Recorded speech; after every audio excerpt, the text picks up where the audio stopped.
So this is my grandfather, Shimon Schocken, who was born into a poor and uneducated family with 6 children to feed. And when he was 14 years old, he was forced to drop out of school in order to help put bread on the table. He never went back to school. Instead, he went on to build a glittering empire of department stores. Salman was the consummate perfectionist, and every one of his stores was a jewel of Bauhaus architecture. He was also the ultimate self-learner, and like everything else, he did it in grand style. He surrounded himself with an entourage of young unknown scholars like Martin Buber and Shai Agnon and Franz Kafka, and he paid each one of them a monthly salary so that they could write in peace. And yet, in the late 30s, Salman saw what's coming. He fled Germany together with his family, leaving everything else behind. His department stores confiscated. He spent the rest of his life in a relentless pursuit of art and culture. This high school dropout died at the age of 82, a formidable intellectual, co-founder and first CEO of the Hebrew University of Jerusalem, and founder of Schocken Books, an acclaimed imprint that was later acquired by Random House. Such is the power of self-study. And these are my parents. They too did not enjoy the privilege of college education. They were too busy building a family and a country. And yet, just like Salman, they were lifelong, tenacious self-learners. And our home was stacked with thousands of books, records, and artwork. I remember quite vividly my father telling me that when everyone in the neighborhood will have a TV set, then we'll buy a normal FM radio. And that's me. I was going to say holding my first abacus, but actually holding what my father would consider an ample substitute to an iPad. So one thing that I took from home is this notion that educators don't necessarily have to teach. Instead, they can provide an environment and resources that tease out your natural ability to learn on your own. Self-study, self-exploration, self-empowerment, these are the virtues of a great education. So I'd like to share with you a story about a self-study, self-empowering computer science course that I built together with my brilliant colleague, Noam Nisan. As you can see from the pictures, both Noam and I had an early fascination with first principles. And over the years, as our knowledge of science and technology became more sophisticated, this early awe with the basics has only intensified. So it's not surprising that about 12 years ago, when Noam and I were already computer science professors, we were equally frustrated by the same phenomena. As computers became increasingly more complex, our students were losing the forest for the trees. And indeed, it is impossible to connect with the soul of the machine if you interact with a black box PC or a Mac, which is shrouded by numerous layers of closed proprietary software. So Noam and I had this insight that if we want our students to understand how computers work and understand it in the marrow of their bones, then perhaps the best way to go about it is to have them build a complete, working, general-purpose, useful computer, hardware and software, from the ground up, from first principles. Now, we had to start somewhere, and so Noam and I decided to base our cathedral, so to speak, on the simplest possible building block, which is something called NAND. It is nothing more than a trivial logic gate with 4 input-output states. So we now start this journey by telling our students that God gave us NAND and told us to build a computer. And when we asked how, God said, one step at a time. And then, following this advice, we start with this lowly, humble NAND gate, and we walk our students through an elaborate sequence of projects in which they gradually build a chipset, a hardware platform, an assembler, a virtual machine, a basic operating system, and a compiler for a simple Java-like language that we call Jack. The students celebrate the end of this tour de force by using Jack to write all sorts of cool games like Pong, Snake, and Tetris. You can imagine the tremendous joy of playing with a Tetris game that you wrote in Jack and then compiled into machine language in a compiler that you wrote also, and then seeing the result running on a machine that you built, starting with nothing more than a few thousand NAND gates. It's a tremendous personal triumph of going from first principles all the way to a fantastically complex and useful system.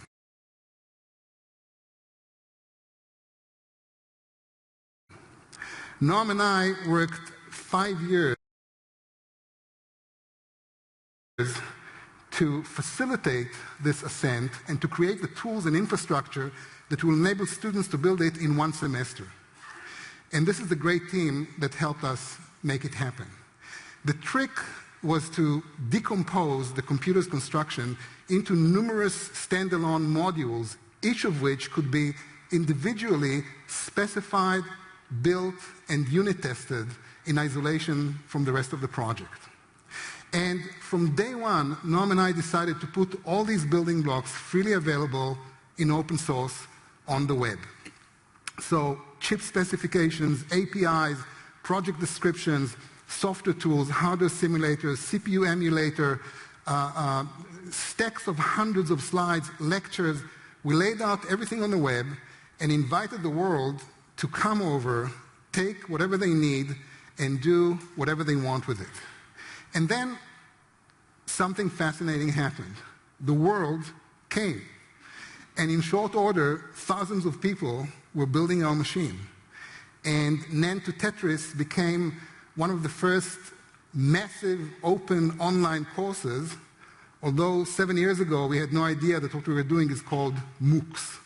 We just observed how self-organized courses were kind of spontaneously spawning out of our materials.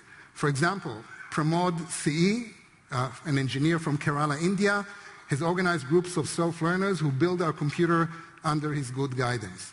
And Parag Shah, another engineer from Mumbai, has unbundled our projects into smaller, more manageable bites that he now serves in his pioneering do-it-yourself computer science program. The people who are attracted to these courses typically have a hacker mentality. They want to figure out how things work, and they want to do it in groups, like this Hackers Club in Washington, D.C., that uses our materials to offer community courses. And because these materials are widely available in open source, different people take them to very different and unpredictable directions. For example, Yu Feng Min from Guangzhou has used FPGA technology to build our computer and show others how to do the same using a video clip. And Ben Craddock developed a very nice computer game that unfolds inside our CPU architecture, which is quite a complex 3D maze that Ben developed using a Minecraft 3D simulator engine. The Minecraft community went bananas over this project, and Ben became an instant media celebrity. And indeed, for quite a few people, taking this NAND to Tetris pilgrimage, if you will, has turned into a life-changing experience. For example, take Dan Rounds, who is a music and math major from East Lansing, Michigan. A few weeks ago, Dan posted a victorious post in our website, and I'd like to read it to you. So here's what Dan said. I did the coursework because understanding computers is important to me, just like literacy and numeracy. And I made it through. I never worked harder on anything, never been challenged to this degree. But given what I now feel capable of doing, I would certainly do it again. To anyone considering NAND to Tetris, it's a tough journey, but you'll be profoundly changed. So Dan demonstrates the many self-learners who take this course off the web on their own traction, on their own initiative, and it's quite amazing because these people cannot care less about grades. They are doing it because of one motivation only. They have a tremendous passion to learn. And with that in mind, I'd like to say a few words about traditional college grading. I'm sick of it. We are obsessed with grades because we are obsessed with data. And yet grading takes away all the fun from failing. And a huge part of education is about failing. Courage, according to Churchill, is the ability to go from one defeat to another without losing enthusiasm. And Orwell said that mistakes are the portals of discovery. And yet we don't tolerate mistakes, and we worship grades. So we collect your B pluses and your A minuses, and we aggregate them into a number like 3.4, which is stamped on your forehead and sums up who you are. Well, in my opinion, we went too far with this nonsense, and grading became degrading.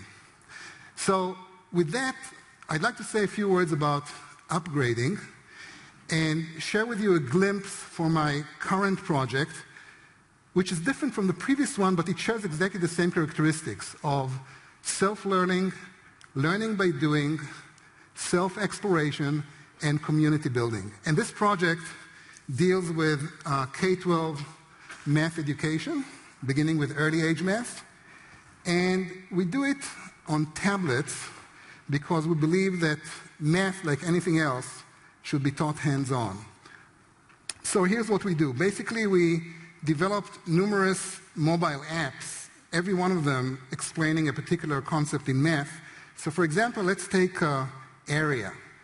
When you deal with a concept like area, well, we also provide a set of tools that the child is invited to experiment with in order to learn. So if area is what interests us, then one thing which is natural to do is to tile the area of this particular shape and simply count how many tiles it takes to cover it completely. And this little exercise here gives you a first sort of good insight of the notion of area. Moving along, what about the area of this figure? Well, if you try to tile it, it doesn't work too well, does it? So instead, you can experiment with these different tools here by some process of guided trial and error, and at some point you will discover that one thing that you can do among several legitimate transformations is the following one. You can cut the figure, you can rearrange the parts, you can glue them, and then proceed to tile just like we did before.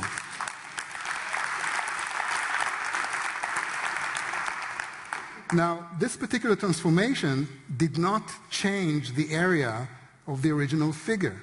So a 6-year-old who plays with this has just discovered a clever algorithm to compute the area of any given parallelogram. We don't replace teachers, by the way. We believe that teachers should be empowered, not replaced. Moving along, what about the area of a triangle? So after some guided trial and error, the child will discover, with or without help, that he or she can duplicate the original figure and then take the result, transpose it, glue it to the original, and then proceed what we did before. Cut, rearrange, paste, paste, and glue, and tile. Now, this transformation has doubled the area of the original figure, and therefore we have just learned that the area of the triangle equals the area of this rectangle divided by 2. But we discovered it by self-exploration. So, in addition to learning some useful geometry, the child has been exposed to some pretty sophisticated science strategies, like reduction, which is the art of transforming a complex problem into a simple one, or generalization, which is at the heart of any scientific discipline, or the fact that some properties are invariant under some transformations. And all this is something that a very young child can pick up using such mobile apps. So presently, we are doing the following. First of all, we are decomposing the K-12 math curriculum into numerous such apps. And because we cannot do it on our own, we've developed a very fancy authoring tool that any author, any parent, or actually anyone who has interest in math education can use this authoring tool to develop similar apps on tablets without programming. And finally, we're putting together an adaptive ecosystem that will match different learners with different apps according to their evolving learning style. The driving force behind this project is my colleague, Shmulik London. And you see, just like Salman did about 90 years ago, the trick is to surround yourself with brilliant people. Because at the end, it's all about people. And a few years ago, I was walking in Tel Aviv and I saw this graffiti on a wall, and I found it so compelling that by now I preach it to my students, and I'd like to try to preach it to you. Now, I don't know how many people here are familiar with the term mensch. It basically means to be human and to do the right thing. And with that, what this graffiti says is high-tech, schmai-tech. The most important thing is to be a mensch. Thank you.